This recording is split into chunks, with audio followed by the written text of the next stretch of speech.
So the SnD meta in Call of Duty has been pretty interesting this year with Black Ops Cold War and how it's played. No snipers, no smokes, and the pro scene's really been changing a lot and evolving with their strats so far this year, and there's probably still a little bit ways to go, but today we're talking about some of the pro strats that they're using out there in the CDL and some that you can use as well, and the things that pros do insanely well on Moscow specifically, and some strats that we can all use to dominate inside of league play, GBs, in the AM scene, whatever it is. Without further ado, guys, let's get right into this one. Let's go. So like I said, Moscow can get pretty tricky with how teams like to rotate bombs and play through mid towards A, and defending these pushes can get pretty tough, and teams have definitely been working on a lot of different types of strats to play these ways, and so we're going over the ones that have worked the best recently for teams in the CDL. So the most interesting aspect so far about Moscow and the bomb sites is that B has been insanely tough to defend once it goes down. Because of the small spaces, teams haven't really been able to do a good job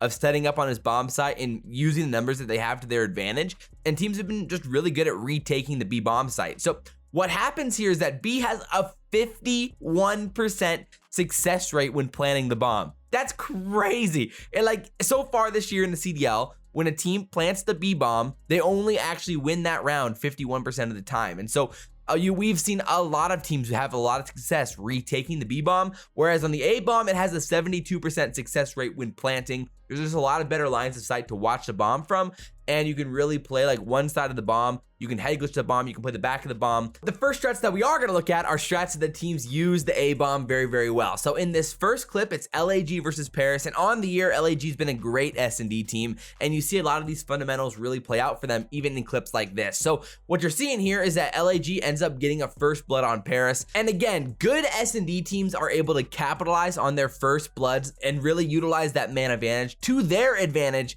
and find the wins. And so LAG does really, really well here is once they get the first blood, they make an immediate decision on what bomb site they're going to hit. And they decided they're gonna use the mid push here to hit through S-skis and hit the A bomb, try to work that man advantage towards A. They hit this as a group of 4. They're going to have at least 1 man advantage. More than likely, it could be a 2-man advantage, at least early at the bomb site. So they use that man advantage to hit the S-skis, hit through quickly, and utilize that to their advantage to win the round. Really, really good search and destroy there. That's just the fundamentals of using the advantage to your advantage and trading out the kills for the win in the round.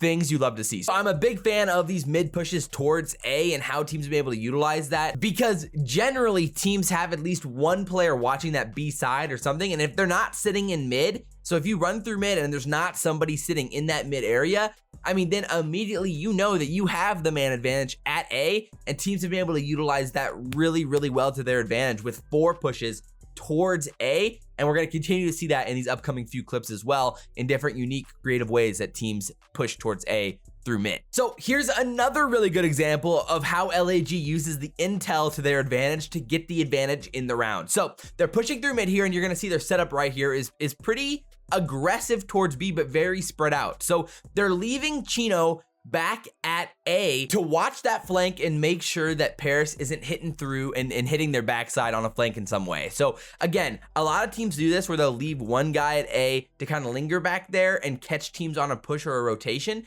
But we're going to talk about this in a little bit later, how pro teams are getting better at trying to identify that player and find the first blood with that guy. So anyway, LAG has information now that, as you see, that Skrapz shot, so they know that he's sitting top yellow, and then Aqua shoots, and they know that he's sitting back street. So now they have intel that at least 2 guys are kind of hovering towards that B side. So what they decide to do is, again, they make the decision, and as a squad of 4, they aggressively hit out towards A because they know that they can work their man advantage on the bomb site. So again, on the bomb site specifically, they know that they have at least a 2-man advantage if they 4 hit it. So that's just good math. As long as you're trading out, you have the advantages. Bang, you get the bomb down, boom, you have the advantage in the round. Again, LAG is just really, really good at leveraging those man advantages to work in their favor. So here's a quick little counter that OpTic does actually to a strat that's similar to this, and how they play their life here is just really, really good. So like I mentioned, how teams will generally leave one player lingering around back A to kind of jump up and get the information there. Watch how Envoy identifies that and finds the kill here. So he kills Looney, and immediately then Dashy kills Priestahh. And so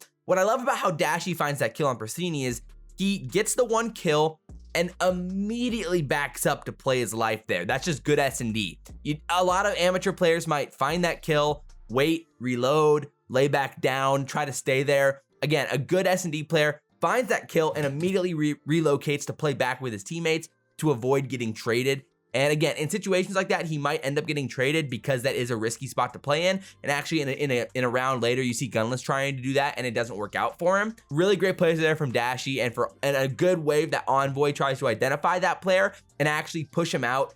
And him and Formal work really, really well together on that bomb site to identify that player and find the kill on Looney on the A side of the bomb to really counter that strat very, very well. So here's another good way of how OpTic pushes through mid here to get an A plant down and win the round. So OpTic, again, Formal and Scump hit through mid here, and honestly, they could have been even a little bit more patient with this because of the situation they're in, but they end up pushing out mid here. Their whole goal of how they're pushing through mid here is to identify whether or not a Seattle player is on that middle ledge or the lookout or whatever, you know, your call out for that ledge, plat. They identify that nobody's there. They hit through Eskies here as Envoy's been playing that side, playing for the information. They use their, what they assume to be a man advantage to hit out the A bomb. And again, they could have probably been a little bit more patient there because Scump and Formal could have waited for Envoy to push up with them or waited for Dashy to get there, because they could have, if they would have waited like what, 2 more seconds or so, Dashy or Envoy could have even been in a better spot to even help them more. But it works out for OpTic in that situation. It was just overall a really impressive round for OpTic to utilize that, what they see to be a man advantage after just aggressively hitting it out and really committing to that. I think it's a really, really effective strat to utilize that mid push towards Eskies, and you just get more angles as a whole. And again, that patience there could even give you a better chance of winning that round if you have Dashy or Envoy pushing up with Scump and Formal at the same time. So really a good strat that you could use as well on offense. Now here in the next clip, another interesting example of why teams are avoiding B-bomb and how they wrap towards A to utilize their man advantages. So OpTic, again, like I mentioned in this earlier situation where Dashy got away with his life, here's a situation where Gunless gets stuck and ends up in a really, really tough spot without getting a first blood. So Gunless goes down and OpTic gets that first blood on B Street. Most teams would utilize that man advantage to push up towards B and to just get that bomb down. But actually, because B-bomb is so difficult for them and they've been having a lot of troubles defending the B-bomb, they end up wrapping it back towards A. It works in their advantage. They're able to kind of get that bomb down and really utilize that time. And so this is just another example of how you can, even if you get the first blood at B, you can actually use it as a re-wrap opportunity to push towards A and get that bomb down over there. Teams do need to work on developing their B setups, which we're going to talk about here in a second.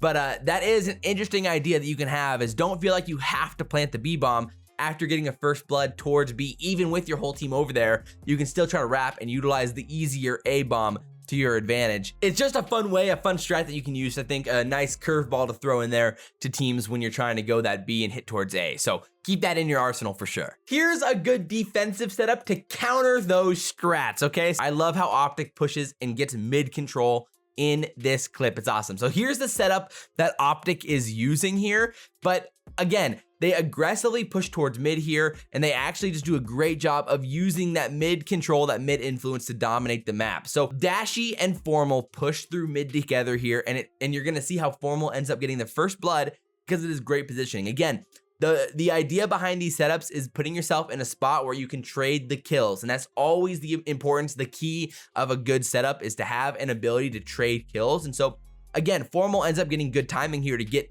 2 kills here, but Dashy's in a great spot to be able to help Formal and get those trades if he needs to.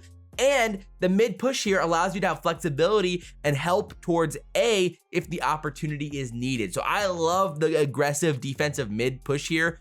I don't think teams utilize it enough, and I would really, really imagine that teams are going to start doing this even more to help get control of mid. And inherently, that mid control helps you defend or at least get intel about a potential B push. And so overall, it's just a full-on win-win. It gives you full-on true map control and a good idea of where the opposing team is. As you have watching the A push, you're watching the mid push, you can watch the B push towards globe as well. So overall, love the strat. Things you love to see from OpTic. A fantastic round that helped him get back into this game for sure. And so our last little clips here is an example of how I thought LAG did a great job of using their mid influence here on offense to push towards B. And what I love about this is how they use a player on outer street to actually get a look at the window to help guard their players as they cross towards B. So what you're gonna see here is that Chino is on outer street towards Globe, looking at the middle ledge as both LAG players are pushing through mid, and they're waiting for that call out from Chino about whether or not it's clear and whether or not they're good to push. And it works out incredibly well. He gets the hit markers on Aqua, that backs Aqua up and allows for LAG to push through and get a B plant down. Just a really, really effective B plant or a B strat to push that way. But at the same time, if you think you can push towards A there, it also works as a potential A push or an A route of some sort, an A strat. And I just overall really, really love the flexibility that a push like this gives you on offense.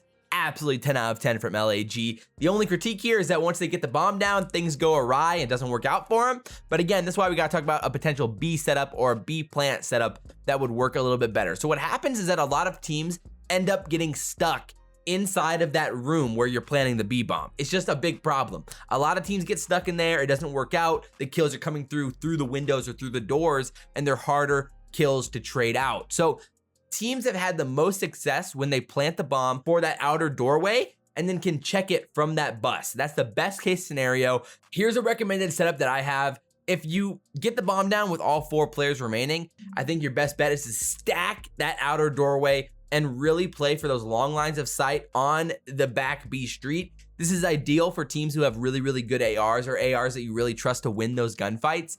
And then you have one guy watching mid to make sure you're not getting pushed in through that mid push. And, you know, the only kind of weakness of this setup is if they are pushing all the way through to hit your outer street, which is just, but that takes a long time. It can slow things up. And so I think this is worth the risk in a time v best setup situation to allow you to have an effective bomb plant and really defend it. I really think this is your best bet to stack the outer street. Don't have anybody inside near the bomb. Just play the outer street and work those angles with your Krigs in hand is the best bet for you as a team. So there it is as a whole, the Moscow SnD, the SnD Strats. Again, it's all about playing those numbers, finding the first bloods, and having setups that allow you to trade these kills out. And the teams who show the most patience, mixed with the most decisive decision making to hit bombs aggressively after getting first bloods, generally have the best success in search and destroy. And generally that comes with also having good bomb setups. When you get the bomb down, you're playing for that where that bomb is planted for and playing the numbers on that side of the bomb to check bomb and play and use those angles to leverage your time in the round. And it just really is the best way to win SnDs. And so I hope you guys enjoyed this video. If you guys did, drop all your comments down below about Moscow, about search, about the strats, about your thoughts about this video as a whole. I'd love to hear them. I'd love to see them. But as always, guys, I really do appreciate it. Like, comment, subscribe, share the video if you guys really enjoyed it. But as always, guys, I'm your boy, ILLeY, and we will see you next time. I'm out.